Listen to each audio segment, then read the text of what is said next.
Nós vamos de imediato dar continuidade à nossa programação, agora trazendo o painel com o tema Tecnologia e Inovação nas Propriedades Rurais, um caminho sem volta.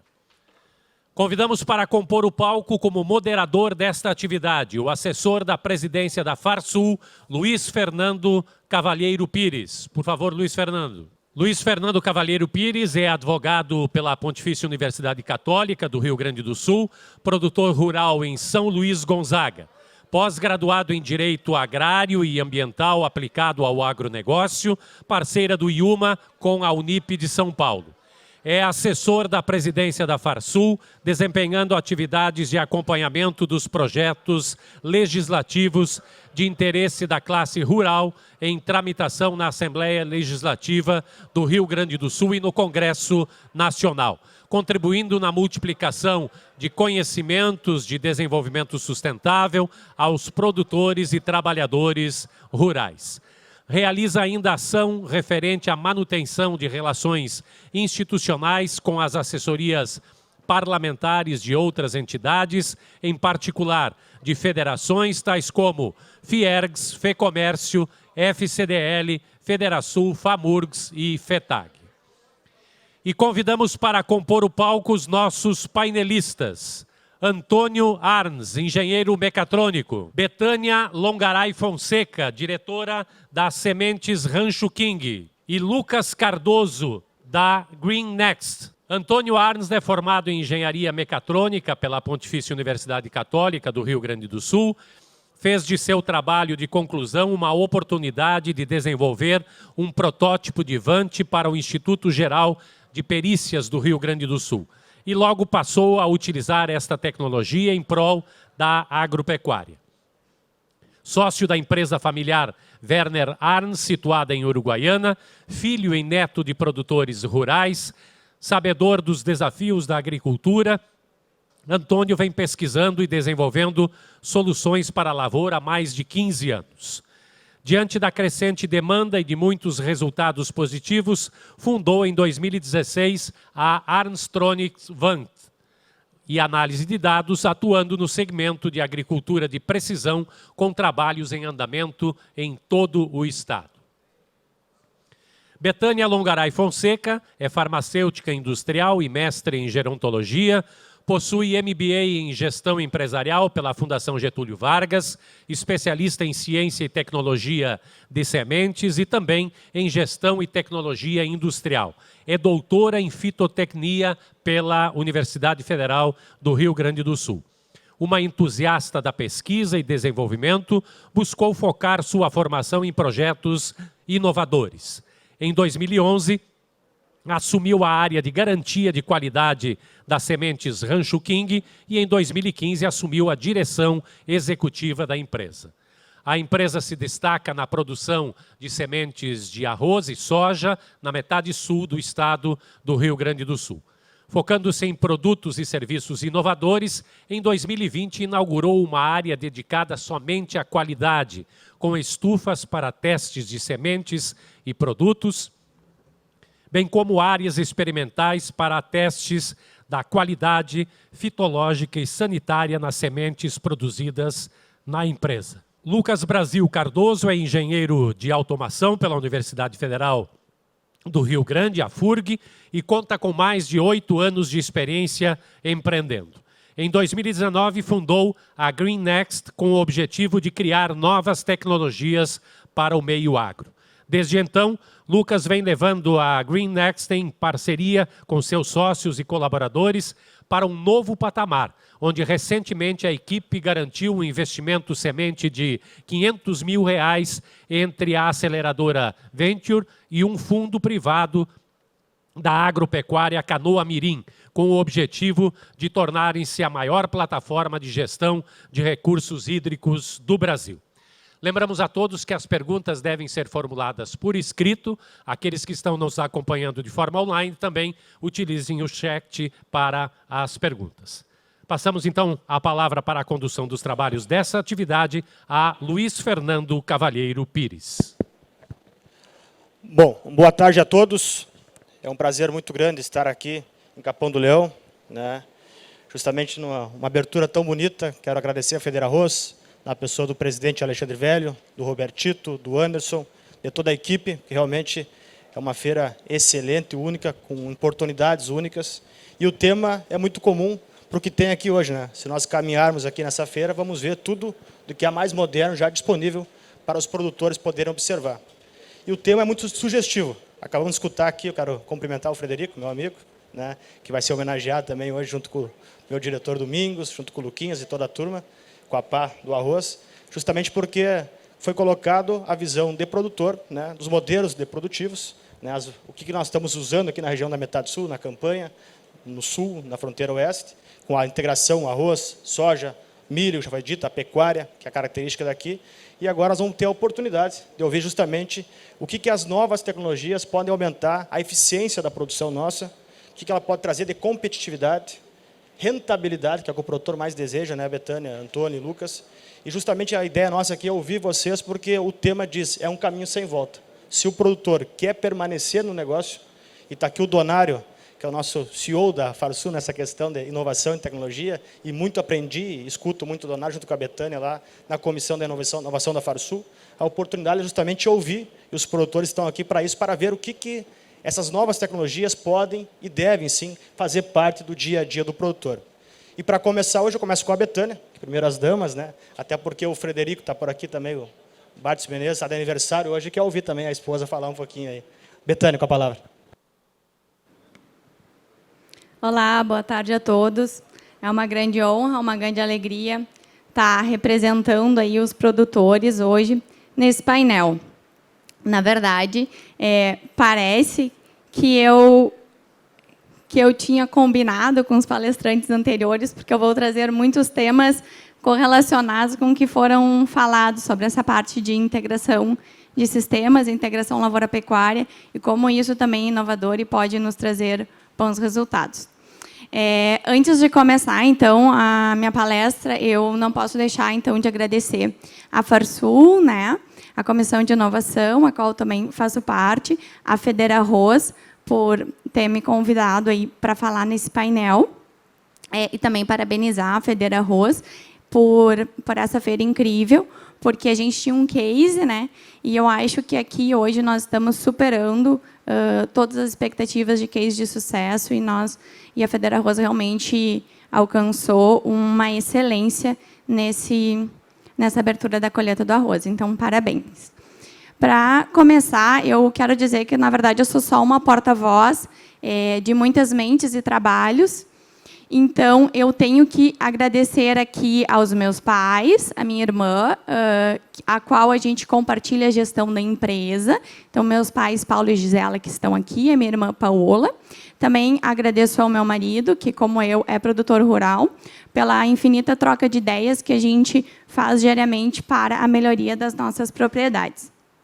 Dito isso, então, essa é a nossa fazenda, a Fazenda Palma.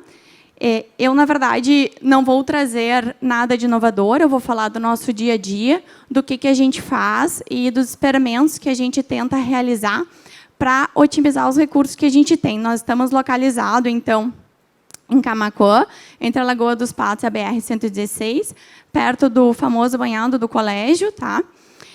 E antes de começar a falar das tecnologias, eu acho que é importante a gente salientar que qualquer implantação de tecnologia, ou seja, qualquer inovação numa propriedade, ele é um processo de mudança. Nesse processo de mudança, a gente tem que ter etapas para a gente cumprir.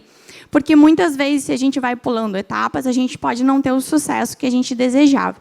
Então, a primeira situação, a gente tem que perceber a necessidade da mudança, né? E, como o Luiz Fernando falou, que a gente sempre busca aí, reduzir o custo fixo, aumentar a rentabilidade, e a gente precisa fazer um diagnóstico do que precisa ser aprimorado. Dentro desse diagnóstico, a ferramenta mais importante, que eu vou trazer algumas vezes aqui, é sobre a gestão, que foi falado também no final aqui da outra palestra, que sem a gestão a gente não consegue fazer esse diagnóstico. E depois a gente faz o planejamento de como vai ser esse processo.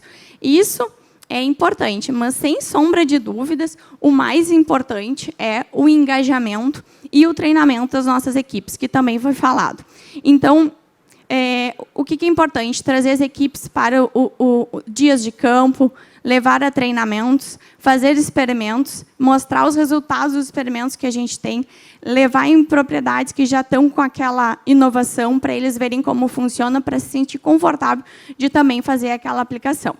E, no quinto passo, é importante a gente colocar isso, porque é onde muitas tecnologias e inovações são, entre aspas, abandonadas, porque muitas vezes a gente precisa, sim, de retreinamentos, de monitoramentos e de ajustes. Isso é normal, isso é comum e isso acontece. Se essa palestra tivesse sido feita o ano passado, o tema de otimização de recursos já seria um tema super importante. Mas, depois que a pandemia nos assolou, esse tema ele não é mais importante, ele é urgente, ele é para hoje. E por isso que, então, a gente viu, inclusive, uma mudança de perfil, inclusive das exposições hoje, onde há uma tentativa dessa otimização de recursos. A água a gente não precisa nem falar, mas também otimização de fertilizantes, agroquímicos e diesel. E o que a gente precisa entender? Qual é o diagnóstico? Eu preciso de eficiência nas minhas operações, mas, para isso, eu preciso saber aonde eu tenho o meu maior custo e menor eficiência. E sem o processo de gestão, é impossível a gente conseguir entender isso. Então, falando um pouco das tecnologias, vou começando a abordar algumas técnicas, na verdade, que a gente faz na propriedade. Tá? Eu vou começar pelo RTK. A gente começou o RTK aí há uns 3, 4 anos atrás. Ele, para o treinamento e implantação de 100%, não foi fácil. A gente teve que treinar e retreinar a equipe. Mas hoje a gente consegue, então, tudo pelo sinal RTK, de construção de taipas de arroz e drenos de soja. Isso otimiza muito o nosso tempo e a nossa operação. E a gente faz todo o plantio de arroz e soja também com sinal RTK e piloto automático. A gente faz utilização de taxa variável para NPK, calcário e também enxofre. Há bastante tempo, porque a gente viu que isso otimizava os nossos recursos de fertilizante, onde a gente conseguia investir a mesma quantia e ter melhores resultados. Além disso, agregava qualidade à nossa semente. Mas é importante dizer que esses mapas de fertilidade, para eles serem mais eficientes, eles são importantes serem implantados com os mapas de colheita, os mapas que são gerados na nossa colhedora, para a gente entender onde eu tenho fertilidade e onde eu estou colhendo mais ou menos, para, em cima disso, eu conseguir tomar algumas decisões. E, para finalizar, eu coloquei o software de gestão agrícola, mas isso, na verdade, eu não preciso de um software, eu preciso de uma planilha de Excel, eu preciso de cadernos, de pastas, eu preciso de informações organizadas, para eu saber aonde que eu devo buscar quando eu preciso buscar umas soluções para os problemas que eu tenho. A gente, então, faz semeadura de azevém e trevo persa, todo inoculado. A gente começou a trabalhar a microbiota do nosso solo não faz muito tempo, a gente entendeu a importância disso faz mais ou menos uns 4 anos, e, a partir disso daí, a gente começou com os processos biológicos mais intensos. A gente faz colheita no seco. E aqui eu tenho um pequeno videozinho para vocês entenderem. Eu não sei se vai conseguir entender, mas ali está o meu campeiro já fazendo o meu choque. E lá no fundo tá minhas colhedeiras colhendo já. Ó. Estão colhendo e eu já estou fazendo choque. Elas saíram da lavoura e eu já coloquei o gado. É assim que a gente faz. A gente fez esse ano a semeadura de azevém, então, antes da colheita do arroz. Então, a gente semeou o azevém. Já semeou para cultivares precoces, guri e pampa. Esse é um pampa, que não tem tanta palha, então a gente já vai ser semeado. E a gente já coloca o gado para diminuir essa palhada, e depois tira o gado para a gente conseguir um estabelecimento desse meu azevém. O trevo a gente não planta dessa forma, porque a gente entende que o trevo ele deve ser semeado, a gente não planta de avião. Para finalizar, a gente acredita que, fazendo esse processo, aí, a gente consegue ganhar uns 30 dias de antecipação de manejo. Tá? É importante a gente dizer que o plantio direto nas nossas áreas de arroz, ele teve sucesso e foi implementado graças ao IRGA, que nos deu um apoio, né, e nos deu muitas informações de como fazer. Então, aqui eu destaco o IRGA e a importância dele na lavoura orizícola. E para esse sistema que a gente utiliza, a colheitadeira com um picador de palha, ela é imprescindível. E, além disso, eu coloquei colheita sem perdas e utilização do mapa de colheita, para a gente entender que a pessoa que está colhendo ali na colhedora, ela tem que estar enxergando se a colhedora está bem ajustada, se eu não estou tendo perda nenhuma. Porque isso acontece, e a pessoa que está ali, é ela que precisa saber como que está sendo o andamento dessa colhedora. Com relação ao mapa de colheita, inclusive trouxe esse vídeo para exemplificar para vocês. Vocês estão vendo que está vindo uma colhedora e depois a outra atrás. Quando as duas colhedoras elas colhem o mesmo quadro, as duas têm monitor de mapa de colheita.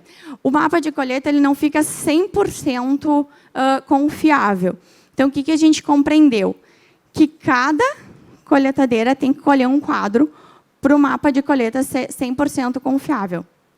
E é assim que eu estava falando sobre que a gente precisa de ajustes e monitoramentos nessas inovações, né? E é exatamente sobre isso que a gente tem que entender que, às vezes, a gente precisa fazer algumas modificações. A gente viu que, o ano passado, o nosso mapa de colheita não ficou 100%, então a gente já tomou providências e modificou, entendeu por que não tinha ficado tão bom.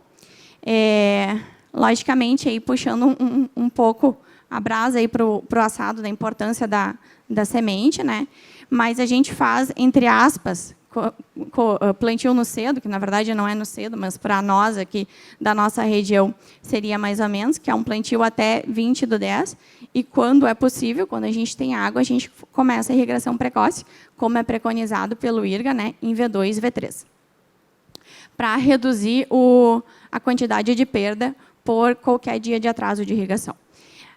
A gente trabalha com sementes de alto vigor e a gente pesquisa essa parte de micronutrição e soluções biológicas.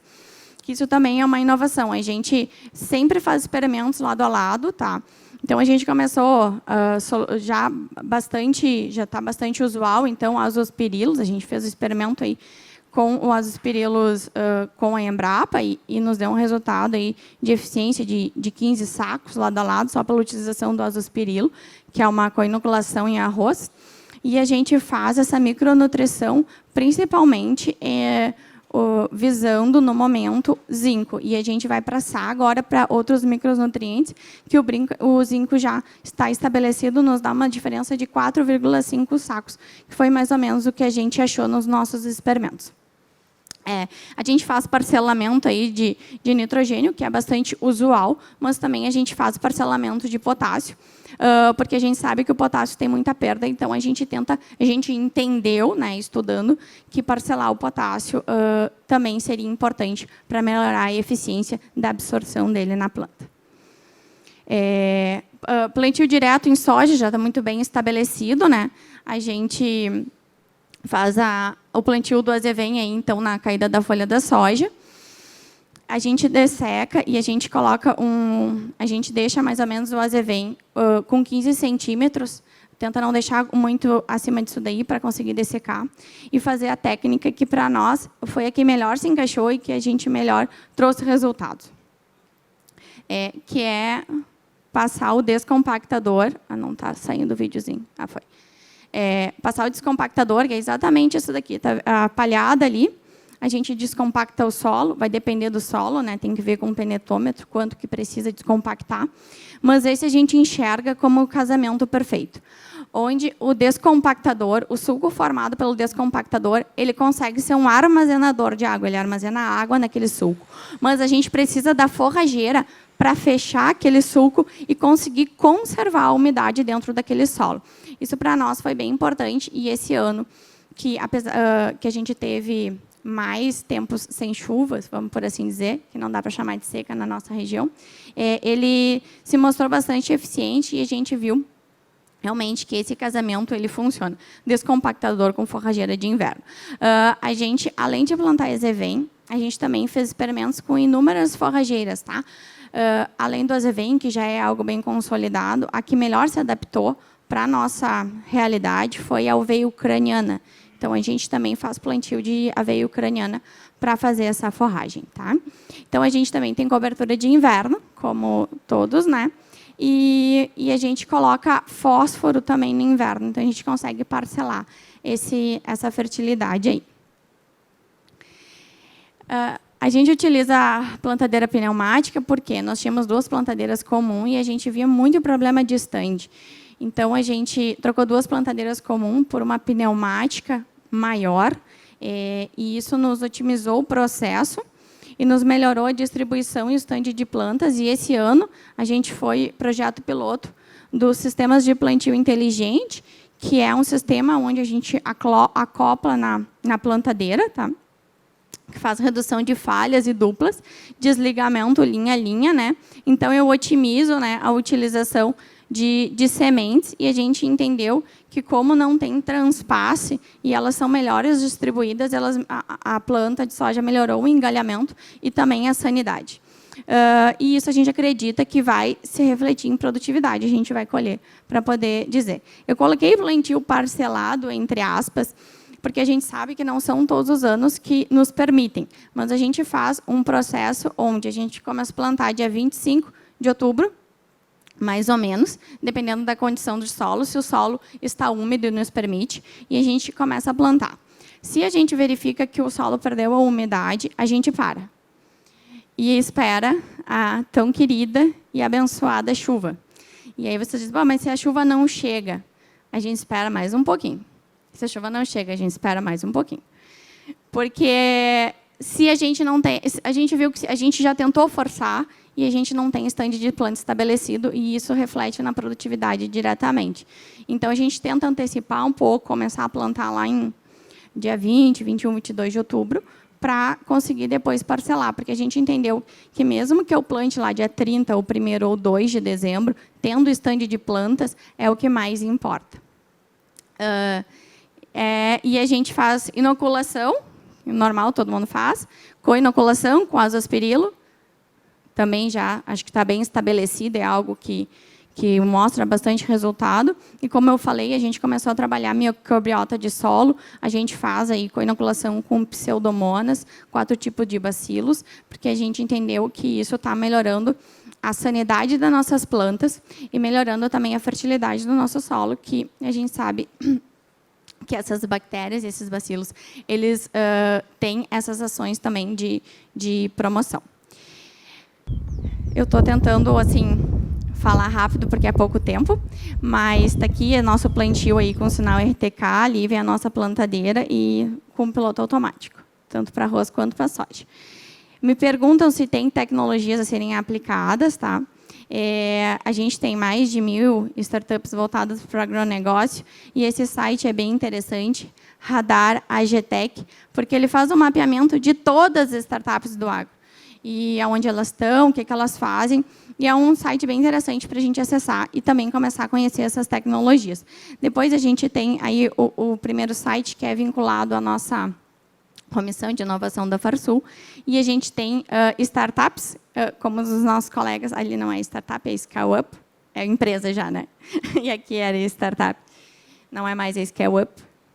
E dos nossos colegas, que também é importante a gente conhecer o trabalho das startups para ver se elas se encaixam no nosso procedimento.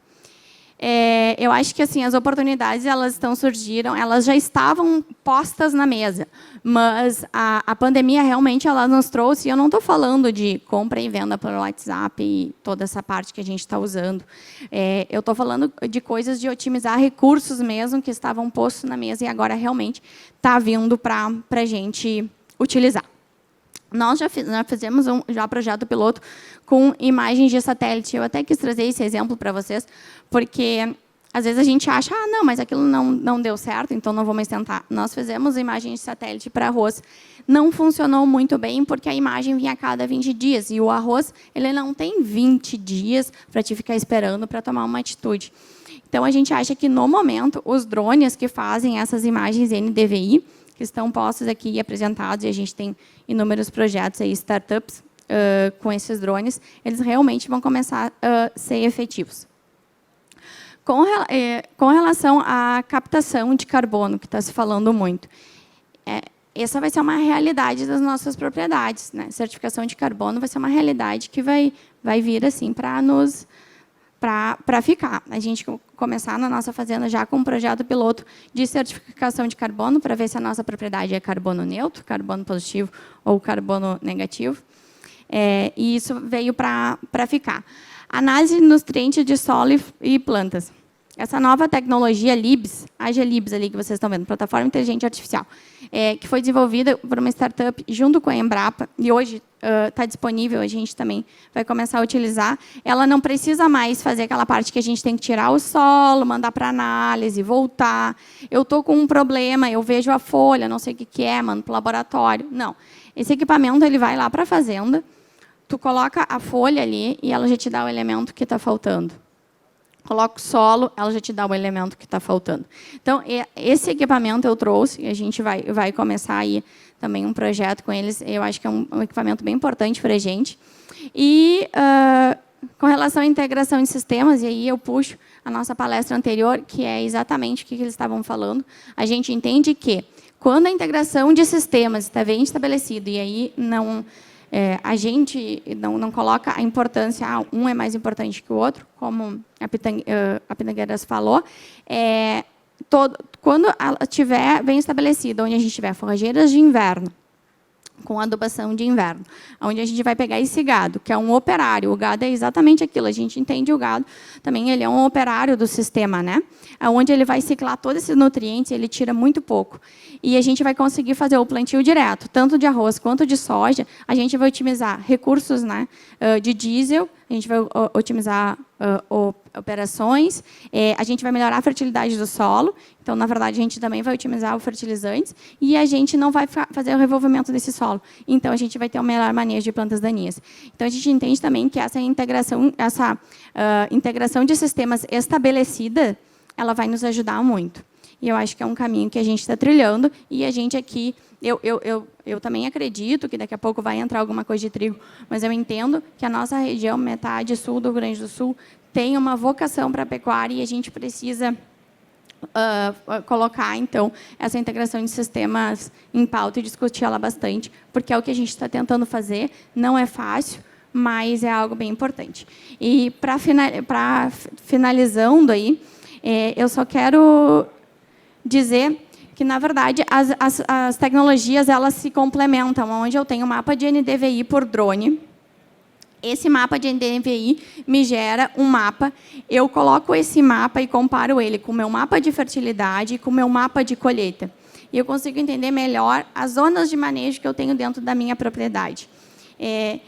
Entendendo melhor essas zonas de manejo, eu também vou ter a condição de analisar uma folha com a tecnologia LIBS, porque eu estou vendo que ali, no meu mapa NDVI, eu estou com um problema. Eu pego aquela folha, analiso, e eu sei o que está faltando. Vamos dar um exemplo, boro.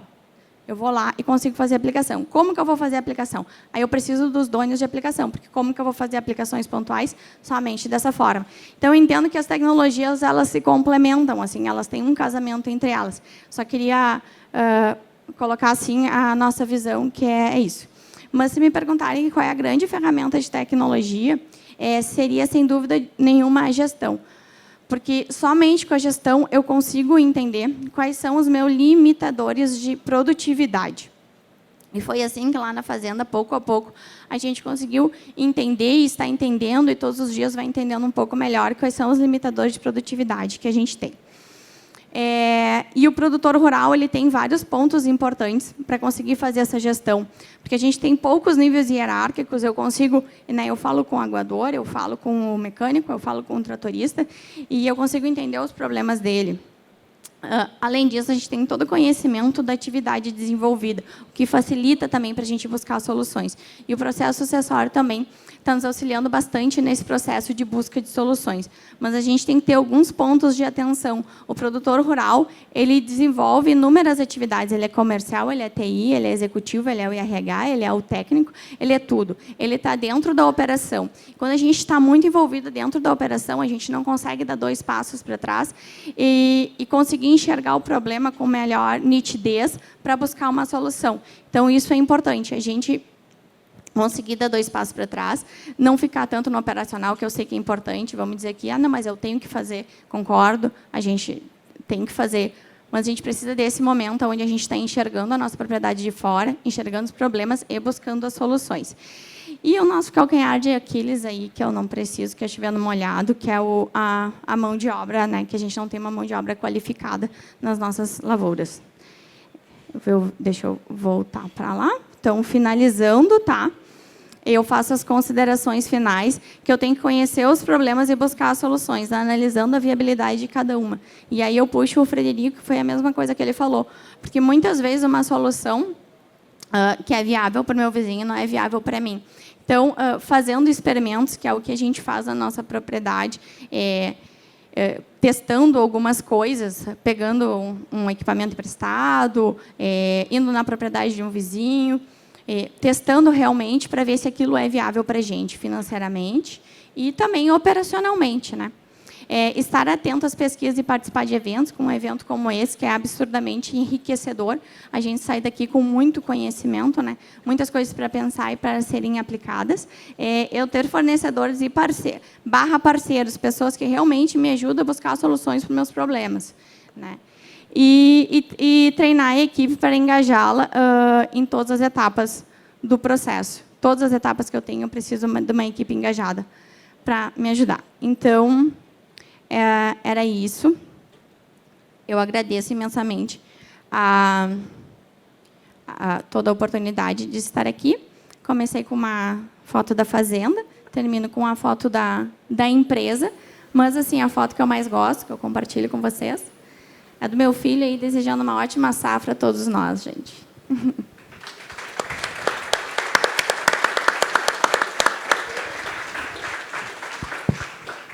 Muito bom, Betânia. Parabéns pela palestra. Trouxe muita coisa mesmo. Gostei da questão da gestão, da importância da semente de qualidade. Realmente é fundamental. Agora, a questão da água, espera mais um pouquinho. Eu e o Camilo, que estamos lá na região que está sofrendo muito, estamos esperando até agora. E passou a safra de verão e não chegou. Mas eu passo agora, então, para o Antônio Arnes, para poder fazer a sua apresentação. Uma boa tarde a todos. Meu nome é Antônio Arnes. Eu sou produtor rural em Uruguaiana, numa empresa familiar, a Werner Arnes, e também sou engenheiro mecatrônico, onde eu pude desenvolver tecnologias de agricultura de precisão para sanar os principais gargalos da lavoura orizícola dentro do nosso campo, E, com o passar do tempo, eu pude vender, compartilhar essas tecnologias com outros produtores. Então, a empresa Werner Arnes tem uma área de atuação de 1.750 hectares de arroz, 15% com pivô central, 750 hectares de soja, 60% de sucos com declividade variável e pecuária de corte. Eu coloquei essa imagem aqui para que vocês possam ver um pouco de como que é a nossa declividade na fronteira oeste, um pouco de como que é a dificuldade de irrigar as nossas áreas. Então, eu vou falar um pouco do que a gente foi desenvolvendo ao longo dos anos, a avaliação de irrigação em arroz. Eu comecei a sobrevoar as nossas lavouras juntamente quando o IRGA lançou o projeto 10, e eu via muitos problemas de irrigação nas nossas áreas, às vezes áreas com 30 dias de início de irrigação, sem estar completamente cheias, e o IRGA sempre preconizou a eficiência de irrigação, como um ponto-chave para a alta produtividade. E a cada 15 dias de atraso de água, a gente tem 30 sacos de perda por hectare, seja por ineficiência de herbicida, seja por ineficiência de ureia. Então, a gente gera mapas de altíssima resolução, onde a gente tem a área total e a área afetada, e a gente pode dar um zoom a ponto da gente poder identificar aqui uma roda de ferro que foi mal compactada, mal fechada, e a água acaba vazando. Então, com 15 dias de irrigação, o aguador não vai conseguir fechar essa área. Então, o que a gente faz? Com o mapa de ontem, a gente tem a lavoura de hoje nas mãos, a gente consegue medir o problema e calcular o prejuízo que a gente está tendo. E aí a gente fica à vontade para fazer um investimento na área. Com R$20 mil de prejuízo na época, a gente pode chamar uma mão de obra terceirizada aí por 2 dias e corrigir esse problema e ainda ter um potencial produtivo. esses mapas sempre são empregados junto com algum manejo agronômico. Aqui, nesse caso, pré-segunda de ureia. Aqui eu trago um voo de 450 hectares, onde eu quero mostrar para vocês as cicatrizes que pode deixar numa lavoura de arroz um manejo de irrigação ineficiente. Então, um voo de 13 dias, um voo de 23 dias, e aí, quando uma máquina entra para colher num talhão aqui assim, ela vai ter 3 estágios de maturação colhendo, né? Isso aí, quando chega no secador, nós vamos ter má qualidade de grão. Nós vamos ter grão quebrado, nós vamos ter grão de gesso seco, né? Além de nós termos que, por um certo momento, o agrônomo, quem sabe, ter que fazer um voo aqui de herbicida, aumentando o custo.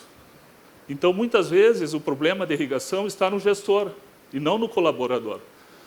Será que essa ineficiência de irrigação nessa zona aqui não será por uma vazão inadequada nesse valo?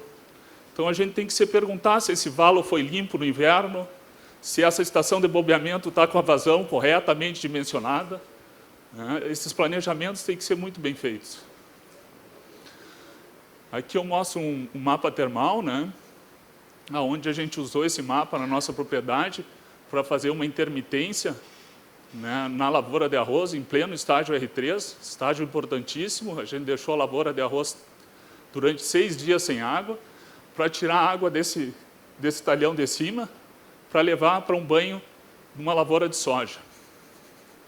Essa área de baixo aqui era irrigada por um outro levante. O que nos trouxe muita confiança foi ver que a área estava com uma lâmina baixa nesse setor, nós aí retornamos com a água, porém o que me chamou a atenção foi nessa zona aqui. Em plena irrigação, estava marcando como se estivesse com uma lâmina baixa. Então eu fui até o local para verificar o que estava acontecendo, e identifiquei que aqui nós tínhamos uma zona de fertilidade baixa e fertilidade alta. Fertilidade baixa, nós temos plantas pequenas. Em Uruguaiana, no verão de janeiro, 7 de janeiro, a temperatura facilmente passa de 38 graus. O que acontece? O sol penetra na água, essa água alcança a temperatura altíssima, similar a um solo exposto. Então, a gente tem que cuidar muito quando recebe um mapa desses, para que esse mapa venha com alguma descrição, né, comentando o que está acontecendo naquela zona, para que a gente não tenha uma falsa análise, né? As taipas de aviãozinho, né, que a gente utiliza, sempre tem que ser utilizada com um vante embarcado com RTK, né, para a gente poder alcançar altas precisões. E esse vante ele tem que ser preparado para condições climáticas severas. O que eu quero dizer? O produtor ele não quer esperar uma janela climática para que o aviãozinho voe para poder gerar as taipas para ele. Ele quer aproveitar a sua janela climática para poder estar taipando. Então, esse avião ele tem que estar preparado para voar aí com ventos de 35 km por hora, rajadas de 45 km por hora. Né? Tem que ser um avião especialmente desenvolvido para as condições climáticas do sul do Brasil.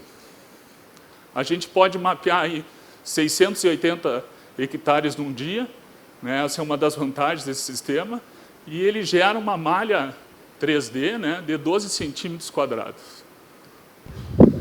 Aqui, para vocês verem as dificuldades que a gente sofre na fronteira, né, o acúmulo de palha, né, principalmente do Anone, que às vezes as plainas chegam a ter que levantar para despejar essa palha e continuar plainando o terreno. Mas como a gente tem uma malha 3D de altíssima resolução, a gente consegue filtrar isso aí e obter um modelo topográfico de alta qualidade. Na nossa propriedade, a gente utiliza as taipas em desnível variável. O que é esse desnível variável? Num único projeto, lá no monitor, a gente chega a utilizar 3 níveis. O que é isso? Vai ter taipas de 2 centímetros, de 4 e de 8. Né? O nível, eu costumo dizer que é um nível arquivado. Né? Por que isso? Porque esse nível é perene. O produtor vai fazer o levantamento uma única vez e vai usar por muitos anos. E esse nível, essa taipa, ela vai ser executada com sinal pago. Sinal pago de entrada, sinal corrigido de entrada. Ele não precisa utilizar um RTK para executar essas taipas. Então, aqui uma área nossa, uma das primeiras áreas que a gente fez com a taipa de aviãozinho.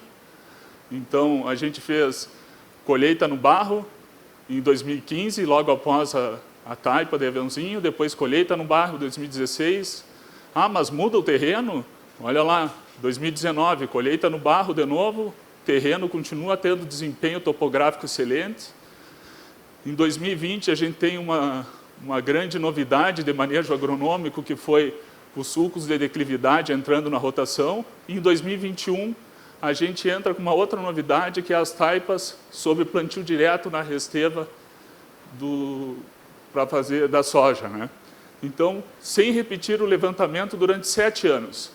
Que outra vantagem que a gente vê nisso? A burocracia dentro da propriedade fica mais fácil, porque o gerente dentro da propriedade geralmente não tem um nível técnico elevado. Então, hoje ele tem o pendrive do corte do ano, né? E aí ele dá, esse aqui é o pendrive da propriedade Tuiuti, né? Geralmente a gente identifica com um cordão, né? O cordão laranja é o da Tuiuti, o cordão roxo é o da Celuta, e ele distribui por operadores e lá estão as taipas. É algo simples, sustentável, como foi o nível laser para nós por muitos anos, né? E a economia de até 55% no preparo de solo. Por quê? Uma vez feito o levantamento, vocês não precisam, o produtor não precisa mais dar 2 de grade, 2 de plana, né? Ele pode dar 1 de grade, 1 de plana. Tem até produtor usando um processo somente. Outra coisa interessante é a valorização da mão de obra, né? Quando a gente começou, primeiro a gente utilizou na propriedade o RTK em 2013. E aí nos passaram a ideia de uma desvalorização da mão de obra. Por que desvalorização? Ah, o cara do laser agora vocês não precisam. Vocês peguem um funcionário mais novo, que entenda de tecnologia, ele vai fazer o levantamento e um outro qualquer vai fazer o entaipamento. E isso não funcionou. Então, hoje eu uso o exemplo da indústria 4.0, daquele operário que saiu daquela máquina mecanizada e foi treinado, né, habilitado, teve curso para operar uma máquina automatizada. No campo é a mesma coisa, né? Esse operador de trator, ele é treinado, habilitado para ser agora não mais operador de trator, ele é nivelador, né? Então há uma valorização da mão de obra. Entaipar em plantio direto de arroz, né? Então tu vai ter menor incidência de arroz vermelho, aumento do desempenho, redução de custos, porque nós passamos a ter uma lavoura agora com mais quadro e menos taipas, né? O formato da taipa também muda. O sulco de declividade variável, né? A gente usa uma vista topográfica explodida. Para quê? Para a gente identificar a declividade do terreno, para onde que está indo. Então, a gente desenvolve um sulco com a melhor declividade. Esse sulco faz curva, né? Então, se ele tem a melhor declividade, esse sulco drena. O sulco, primeiro, ele tem que drenar. Se ele drena, ele vai irrigar melhor, né? Então, plantio em diagonal, nós vamos ter uma lavoura mais comercial. Por que uma lavoura mais comercial? Porque nós vamos utilizar sinais de correção pago, vai baixar o custo. Nós vamos utilizar as plantadeiras convencionais, né? Eu tenho parceiros aí em São Borja, que eles estão plantando o pivô central, ou estão plantando a coxilha, e quando dá umidade, eles baixam para plantar o sulco. Então, isso é ser mais comercial. O sulco é suave, porque ele não precisa ser um sulco profundo. O sulco suave vai manter a sua declividade de drenagem e vai possibilitar o plantio direto de arroz. Em 2018, a gente fez um projeto de pesquisa no nosso campo, né, na área da pista, onde a gente queria medir o volume que era consumido por banho, né? Então, em parceria com a Delta Plásticos, uma empresa de politubos americana, junto com a Luciane, junto com o IRGA, né, a Estação Experimental da Uruguaiana, o Cleiton, e a Eletroeste, que vende equipamentos de medição de vazão. A gente fez essa medição e chegamos a volumes de 900 metros cúbicos a 1.400 metros cúbicos por hectare. E cada banho a gente utilizava de 8 a 10 litros por segundo por hectare, né? Nós, na nossa propriedade, utilizamos 10 litros de segundo por hectare. Isso é o que eu considero uma vazão comercial para ser utilizado em soja, né? A gente utiliza também linhas de plantio em curva. Então, a plantadeira faz a curva para sempre estar no ângulo de ataque de 45, 60 graus do sulco. Então, o sulco fez a curva, a plantadeira faz a curva. O mapa termal ele é muito importante, porque ele facilita a capacitação da mão de obra, né?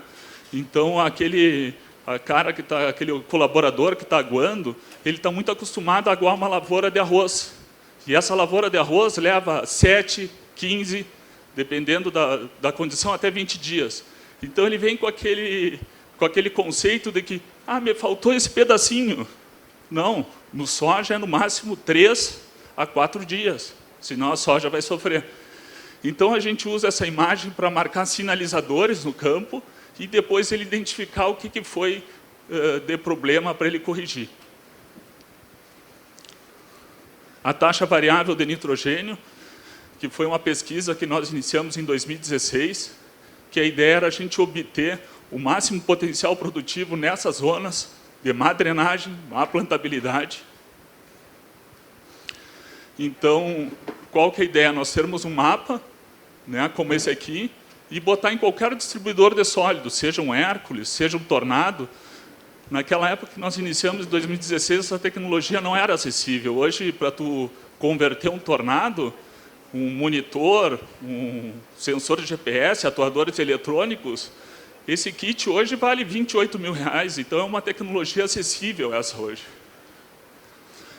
Então, o que a gente começou a fazer? A gente começou a fazer calibragens que pegassem a maior oferta ambiental possível. Então, a gente começou a fazer com distintos anos.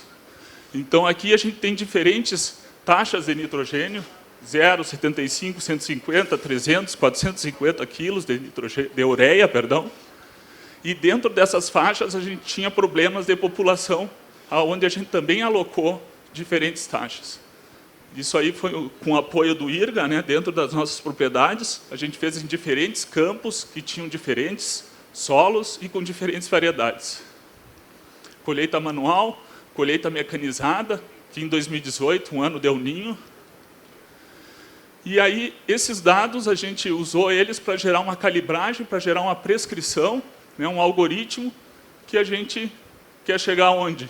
A gente quer chegar num lugar na lavoura onde a gente tem esse potencial de ter 12 plantas por metro e poder botar ureia de máximo potencial. E não é para mais e nem para menos, é a de máximo potencial produtivo, né? E o que a gente vê em campos onde a população é parelha, a gente chega a colher 400 quilos a mais, campos que tu tem problemas já distantes, chega a colher 900 quilos a mais.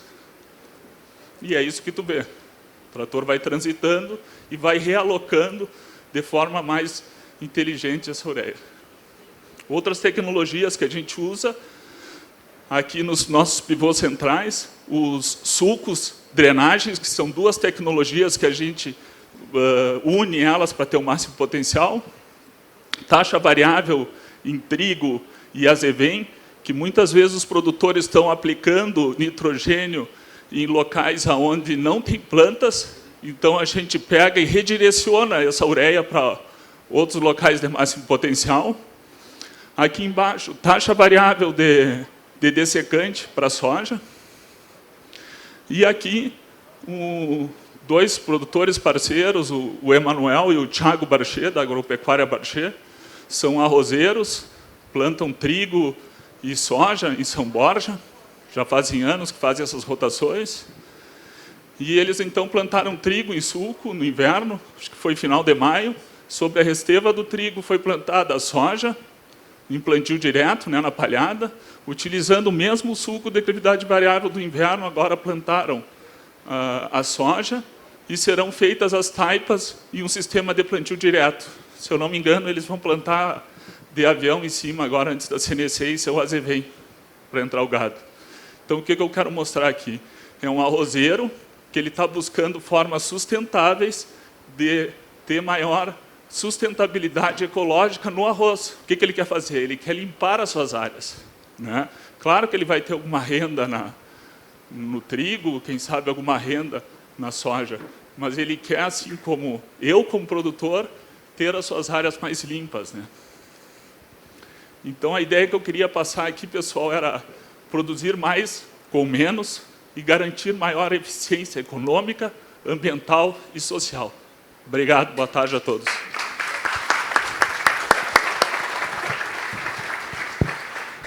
Muito bom, Antônio, parabéns. Realmente, na prática, no caso da sua propriedade, o que realmente deu de eficiência com esse novo equipamento, com essa tecnologia nova.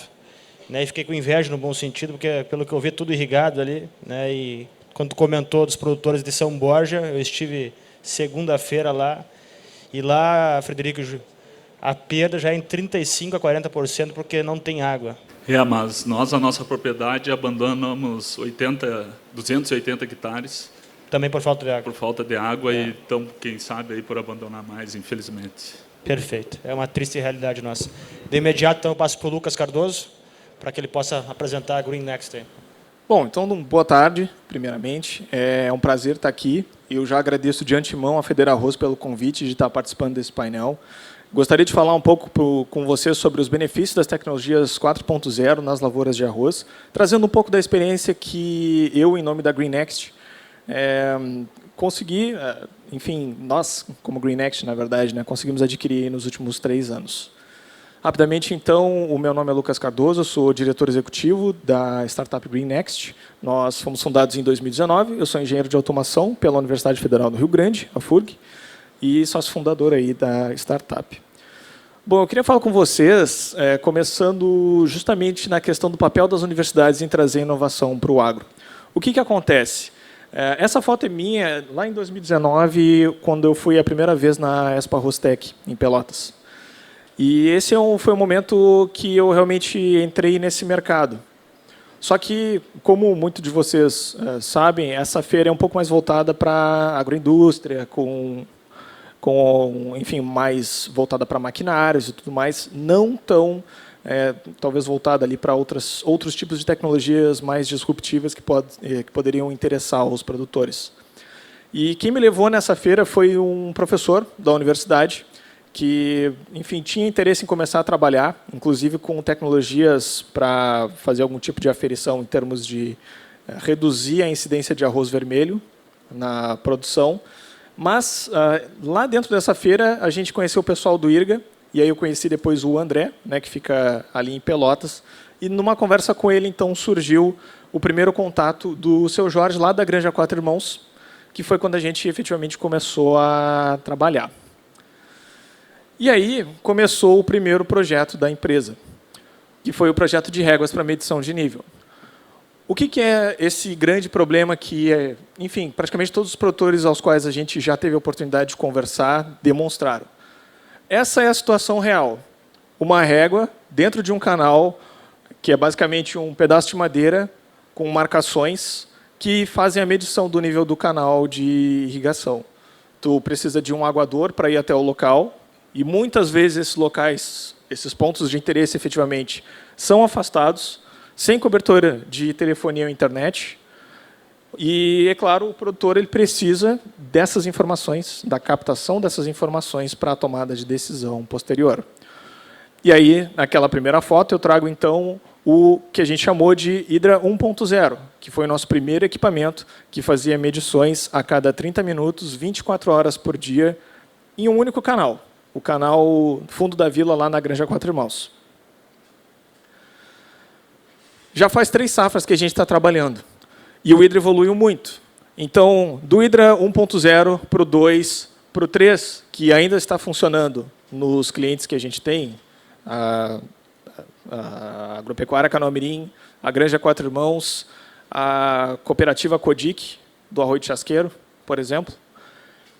Essa tecnologia ela auxilia o produtor trazendo informações a cada 30 minutos, 24 horas por dia, com cobertura individual de 12 quilômetros de raio por equipamento.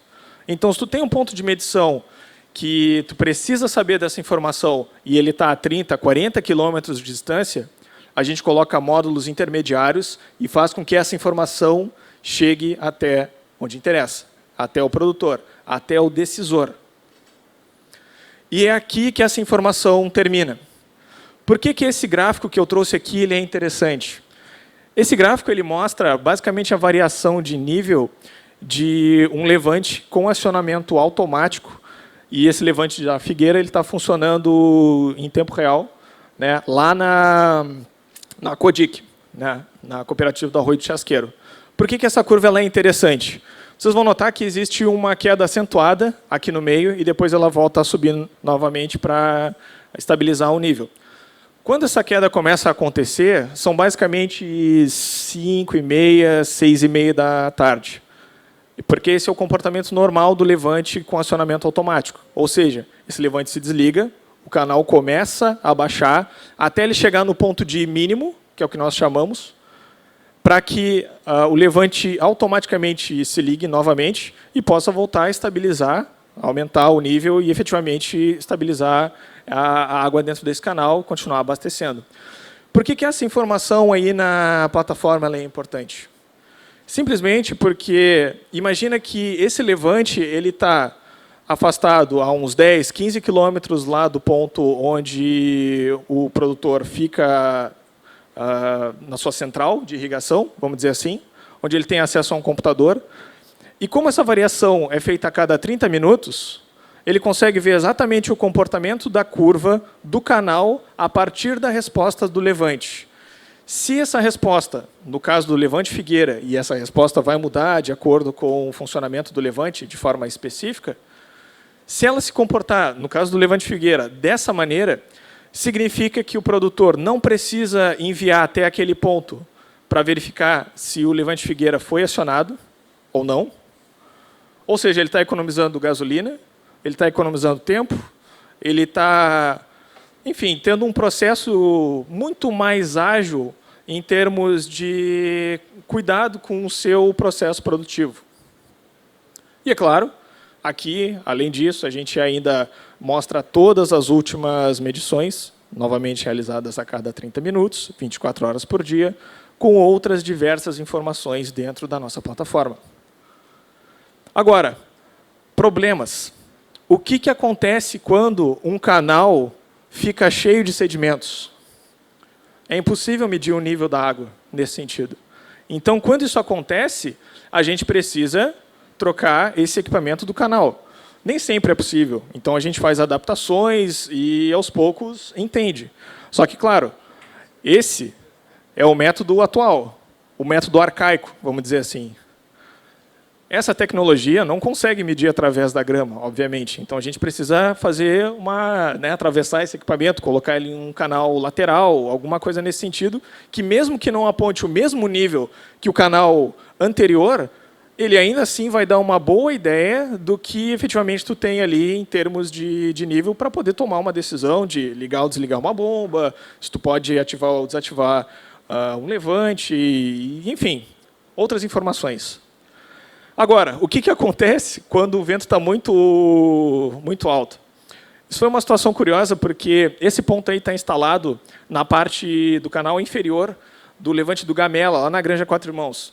E aí, recentemente, isso foi umas 2 semanas atrás, a gente recebeu essa foto lá do Paulinho, e aí ele mandou para a gente dizendo, o seguinte, daqui a pouco vai estar embaixo d'água. Porque se aumentasse um pouquinho mais o vento, se esse canal subisse um pouco mais, o equipamento ele ficaria embaixo d'água. E, obviamente, ele não foi feito para isso, né? Então, ele estragaria, enfim. Como é que a gente reduz esse problema? Bom, a gente precisa verificar um novo ponto de instalação, a gente precisa entender qual é a periodicidade desse canal, se ele vai precisar ser medido durante apenas um período inicial de safra, ali, de outubro a março, ou se ele vai precisar ficar o ano todo. No caso, esse canal precisa ficar o ano todo. Então, a gente já sabe que esse equipamento, especificamente, vai precisar ser realocado, vai precisar ir para um local mais alto, enfim. Tá, mas aí o que acontece quando a gente quer aumentar o nível de automação de uma fazenda? Qual é o próximo nível lógico que a gente pensa? Bom, se a gente já tem a medição dos níveis, se a gente já sabe como é que está esse canal, enfim, o próximo nível lógico é justamente tu fazer a automação dos levantes, porque é onde as coisas acontecem. Então, aqui, nesse sentido, a gente fez uma análise e entendeu que existem 3 problemas principais. Coleta de informações de bombas, orímetro, voltagem, amperagem, fluxo de água, nível. Acionamento remoto dessas bombas de irrigação, seja ele via nível, e aí muitos de vocês talvez já tenham algum tipo de acionamento via um acionamento elétrico simples, com uma boia, por exemplo.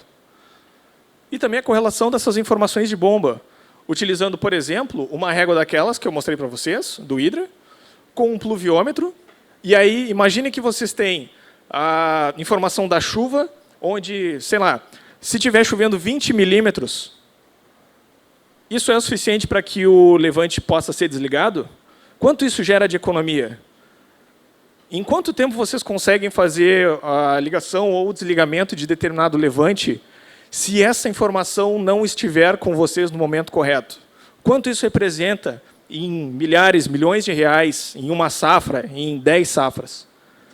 Esse é o tipo de conta que a gente pergunta ali para o produtor. Né? Por que vale a pena fazer um investimento desse tipo? Por que é importante investir em tecnologia? E aí, eu volto para o ciclo para fechar esse ciclo da inovação. Porque o que acontece? Nós, da GreenX, somos basicamente filhos da FURG.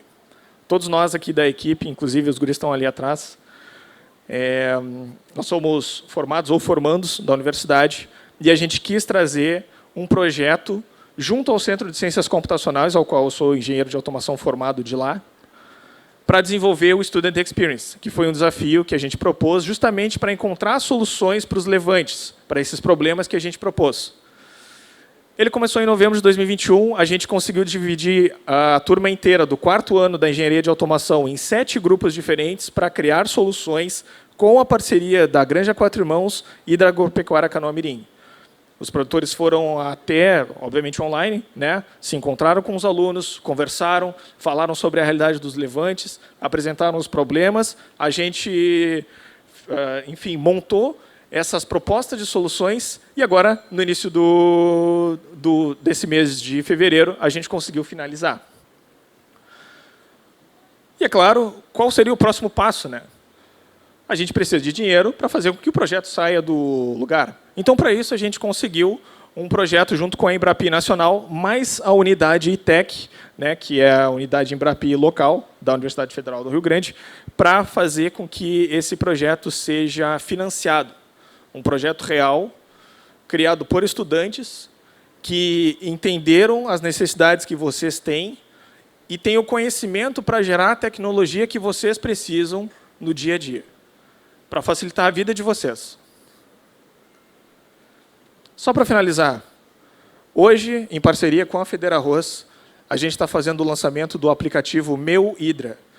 Esse é o nome do aplicativo. Ele é um aplicativo, então, que tem todas as funcionalidades da nossa plataforma, incluindo ali a questão de análise de inserção de informações de nível e também informações de bombas e levantes. Ele está gratuito, apenas para Android nesse primeiro momento, e para todos vocês que estão aqui, e quem vocês quiserem convidar, até o final dessa semana, vocês podem baixar ele de forma totalmente gratuita e utilizar com todas as funcionalidades, tanto do aplicativo quanto da plataforma, de forma gratuita, até o final da safra, ou seja, 31 de março desse ano. Tá certo? Então é isso. Muito obrigado.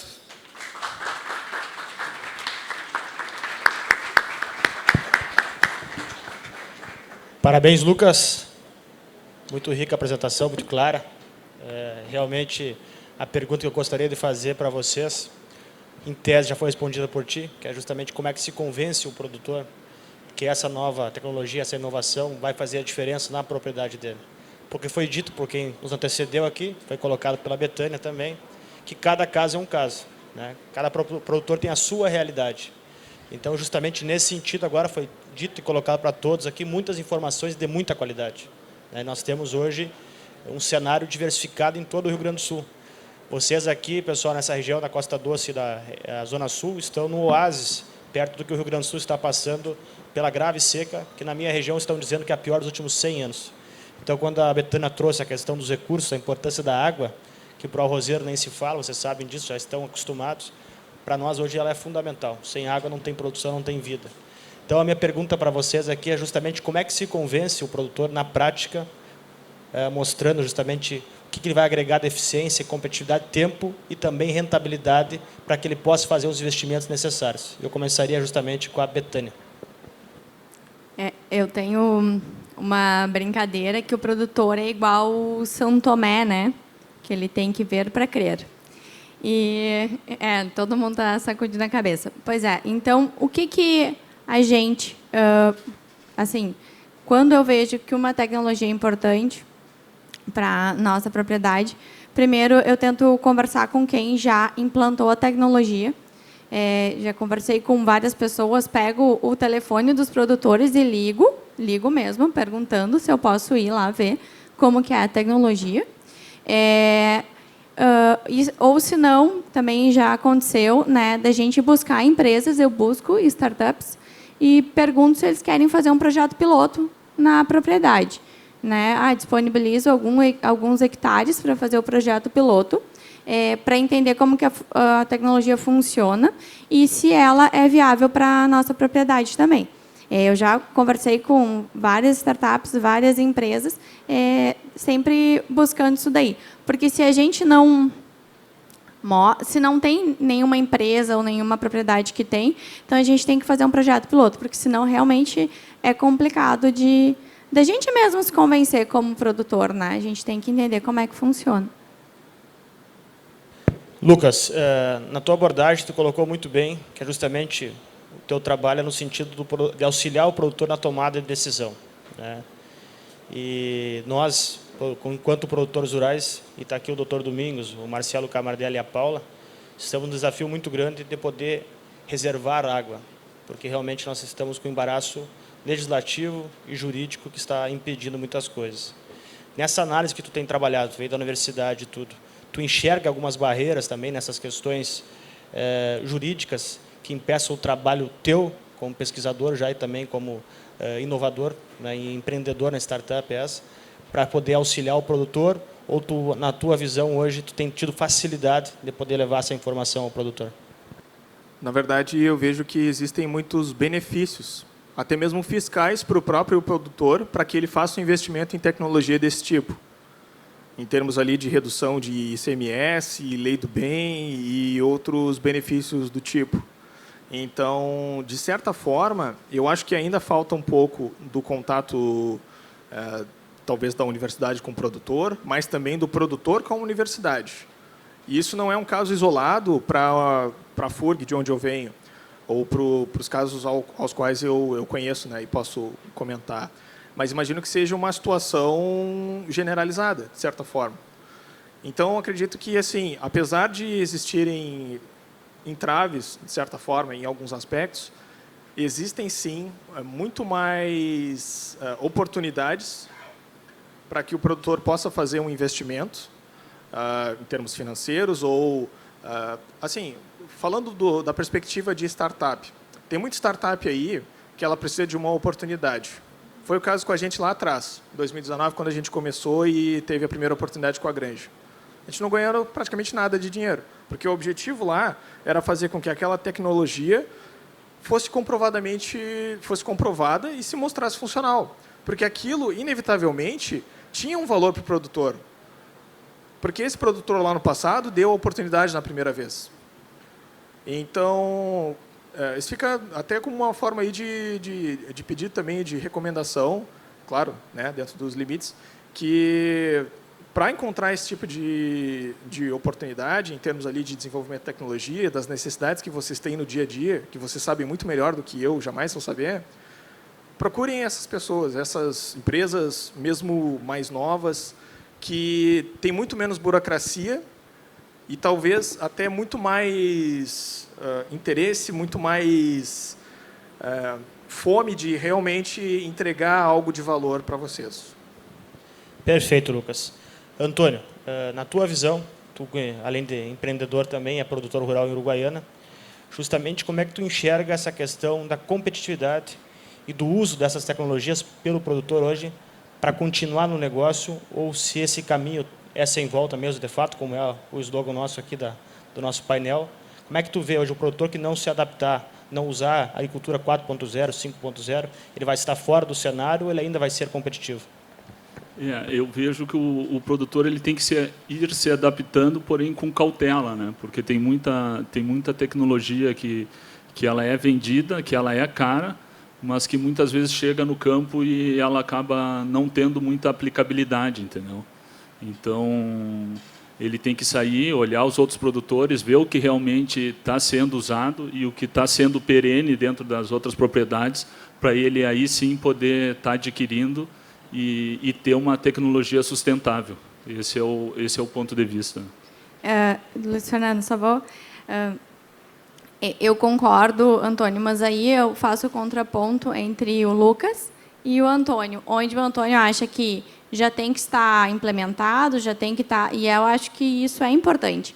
E o Lucas está falando, tem muitas startups que só precisam de oportunidade. Então, eu acho que a gente tem que achar o meio do caminho entre, né, o que já está implementado e as startups que precisam de oportunidades. E, claro, muitas vezes é difícil, sim, a gente buscar. Eu botei ali o radar, ali, a GTEC, que é onde tem todas as startups, né? A gente tem inúmeras no Rio Grande do Sul. O Rio Grande do Sul é um polo super legal de startups. E vão pensar, mas, Betânia, eu vou ir num site procurar uma startup, mas eu não estou de brincadeira comigo. É verdade, para a gente conhecer as startups e as soluções, a gente tem que começar dessa maneira. A gente tem um pessoal da FURG lá, que faz lá na empresa também um projeto piloto, eles me pediram, que eu digo, não me custa nada, né? Eles estão lá só testando e eu estou passando feedback para eles. Assim como a gente testou imagem de satélites, né? Assim como a gente começou a testar agora, esses drones, eu acho que o produtor também tem que, dando um contraponto, se é possível, estar aberto, né? Porque, na verdade, não nos custa nada. Se der certo, ótimo. Se não deu certo, paciência, ainda não está bem maduro, vamos tentar o próximo, né? Porque tem tecnologias que não estão maduras ainda. Era isso. Claro, Betânia, eu concordo contigo, mas tem que ver o nível de escala, né? Tem muitos produtores aí de 200, 100 hectares que muitas vezes a gente chega na propriedade e eles compraram uma Ferrari que não vão usar, né? A tecnologia do colega, quantos produtores aí tem levantes que nem sabem quanto está puxando de irrigação, né? Isso aí é uma tecnologia que está caindo de maduro hoje. Eu não vejo tanto por questão de legislação, mas por questão agronômica, né? De parabéns. Parabéns mesmo, colega. Com certeza, Antônio. Aí, por isso, dos fornecedores / parceiros que te ajudem a buscar soluções, porque é exatamente isso. A pessoa não tem que tentar te vender o que tu não vai usar, né? Mas esse é um ponto importante, com certeza. Perfeito. E aí, eu até lembrei de uma frase, inclusive dita por um amigo meu muito especial que está aqui hoje, que ele diz que os agrônomos têm que ser mais agrônomos de fato e menos vendedores, né, Camilo? Porque tem uns que vendem só o pacote e acabam não fazendo justamente aquela questão do detalhe do produtor rural. Então, isso é muito importante para nós. Pessoal, o tempo está encurtando aqui. Eu quero dizer para o nosso senador, Robertito, que é um prazer muito grande estar aqui na Federarroz, né, no plenário Frederico Costa, que era um amigo muito querido de todos nós. Tem uma pergunta? Senão eu ia passar para as considerações finais. Tem uma pergunta, espera aí.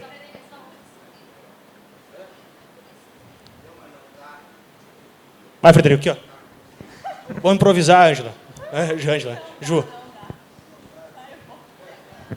É uma pergunta justamente para ti, Antônio, que eu vi que esse ano a gente tomou muita rasteira com relação ao consumo de água das lavouras. O que tem de lavoura, principalmente na fronteira oeste, na nossa região, algumas, bastante também, que chegaram no fim sem água. Tu sabe melhor do que eu.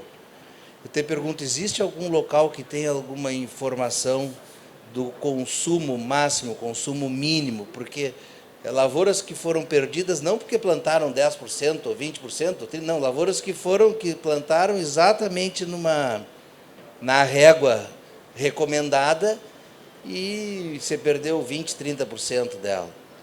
Então, assim como a gente tem uma régua de produtividade ao longo dos anos, tem uma régua de chuva, de clima, temperatura, existe algum lugar que possa dar uma informação dessa para a gente saber o que pode nos acontecer com relação ao consumo de água? Assim, ó, nós junto com o Cleito Ramon, do IRGA, né, e também a Eletroeste, lá em Uruguaiana, a gente fez alguns projetos de pesquisa e medimos a vazão da lavoura de arroz na fronteira oeste, né, que nós tínhamos os dados do IRGA, aqui da estação de pesquisa em Cachoeirinha, de 10 mil metros cúbicos. E nós chegamos lá, na época, de 12 a 20 mil metros cúbicos. Tá? Só que são dados não oficiais, né? E a gente chega à conclusão que um ano que, por exemplo, na nossa propriedade em Uruguaiana, choveu 70 milímetros em setembro e depois as outras chuvas foram 23 milímetros, 7, 8, 20. Então, com certeza, o consumo numa propriedade dessas deve estar passando dos 24 mil metros cúbicos por hectare, né? Então,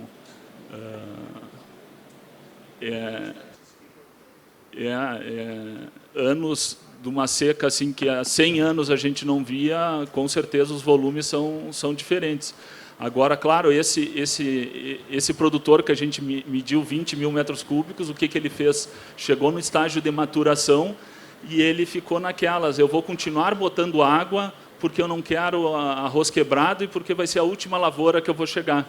Mas isso acontece, né? Tem produtor que faz isso. Aquele produtor que chegou com 12 mil metros cúbicos era um produtor que usava 2 litros por segundo por hectare. E a gente sabe que tem produtores que chegam a usar 4,5 litros por segundo por hectare. Por isso que eu comentava que o trabalho do colega é muito importante, porque tem produtores que nem sabem quanto usam, né? E para nós, arrozeiros, o maior dado é quantos quilos por litro por hectare a gente faz. É isso que a gente precisa que seja o dado levantado, né? Mas, com certeza, um ano como esse, o volume é muito superior, né? E a evapotranspiração também, né? Pessoal, agradecemos, então, o tempo esgotou. Muito obrigado à Betânia, ao Lucas, ao Antônio, e parabéns para vocês, porque realmente foi muito rico e tenho certeza que todos aqui gostaram. Sucesso para vocês aí, viu? Nossos agradecimentos a Antônio Arnes, Betânia Longaray Fonseca, Lucas Cardoso e Luiz Fernando Cavalheiro Pires por suas participações. Eu convido agora o nosso vice-presidente da Federarroz, Roberto Fagundes, para a entrega das lembranças aos nossos painelistas. Nós vamos fazer um pequeno intervalo de 15 minutos e retornaremos com o painel Custos de Produção como Diferencial Estratégico. Até logo mais.